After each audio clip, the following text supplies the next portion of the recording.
I think everyone who's serious about studying Ayn Rand should read a companion to Ayn Rand.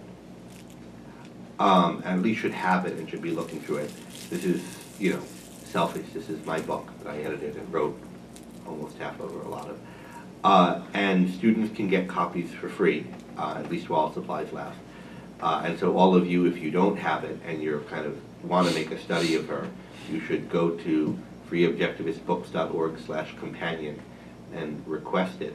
This wasn't a setup, and request it. And if you're here at Ocon, you should indicate that in the little form it gives you to request it. And if you're an international student who's here at Ocon, you should especially indicate it, because we don't have the means to ship them to you once you're overseas. And if I can read it now and then give them to you before the closing banquet, we have some of them here with us. That would be really good, and then others I'll ship them to. So I think that book is important. I think it really helps, particularly for people who are also studying other ideas and studying objectivism at once and want to get some framework for how to relate them. In other contexts, it might not be the first book I mention, but it's mine, and I've got a program to help people get them. So I'm prioritizing, but it is very, very good, and I think significantly changes the what's available to students. Of course, Ayn Rand's own books are crucial and important.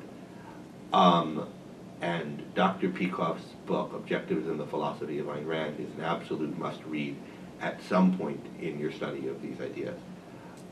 Exactly where and when and what you should read first. A lot of that's going to depend on your own particular trajectory. But that book, and where you started from and what you're most interested in, but that book, I think, is really crucial to seeing the whole thing as a system.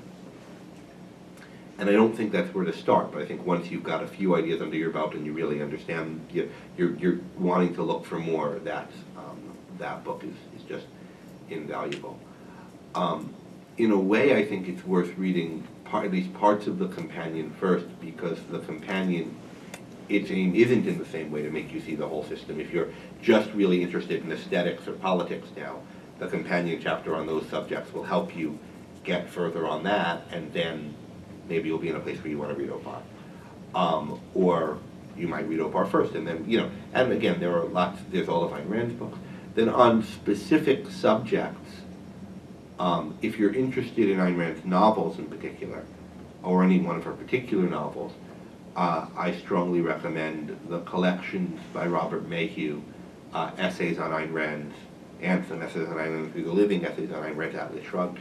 Many of the essays in those books are really, really good, both for helping you understand the philosophy and for helping you kind of get a handle on some of the aesthetic elements of the novels.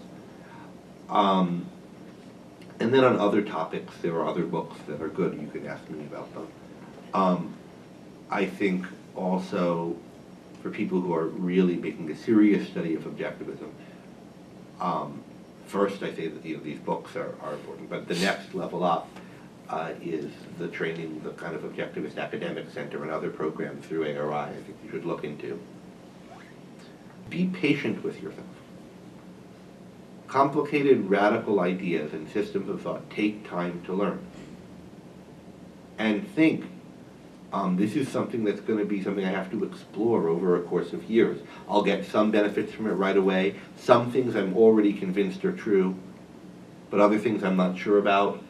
I'm either not sure whether they're true or not, or more often I have no idea what the hell is psychological time measurements, and measurement omission is interrelation, and there's such a thing as a metaphysical value judgment. That, for a lot of people, it shouldn't be, I know that's right, or I'm not sure whether it's true or not. For most people, it should be, those are some weird words, and I gather some people I respect think there's something here. At some point, I should figure out what it is, right? So understand that this is something to explore over time, to think about. Don't put pressure on yourself and others to have an opinion on everything, much less to agree, or be fighty about what side you're on of, women presidents or anything else.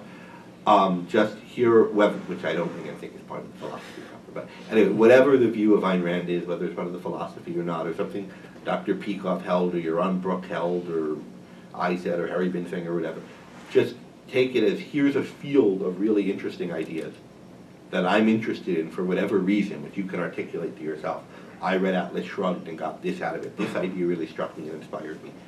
Know what your reason is for being into this world, into these ideas, into these people. And then think, here's why I'm here. Here's what I'm interested in. Here's why I think there's more to learn here.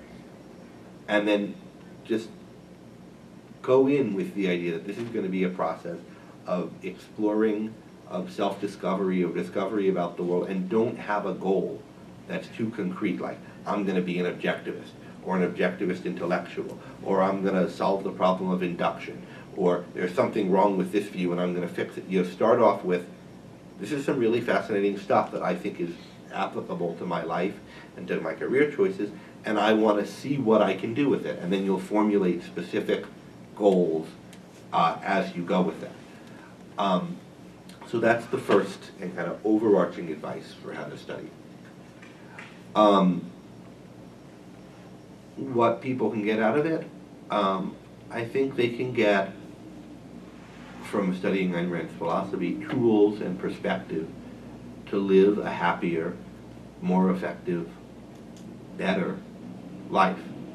And I think from the community of people that are also pursuing this, they can get tremendous assistance in that, both in formal ways, like through ARI programs of being flown out to a conference or given a scholarship, but equally importantly in informal ways, through friendship, through role models, through inspiration you get.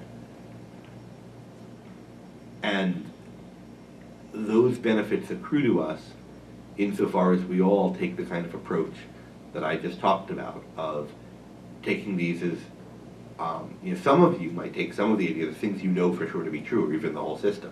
But first and foremost, taking it as a value to be explored and understood over time, patiently, and thoughtfully and enthusiastically. And if we all do that and are into it for what we can get for our own lives out of this, and understand that that's what other people are and should be doing, and encourage them to be doing it in that way, at the pace that they can, then I think we all have a lot to gain from one another.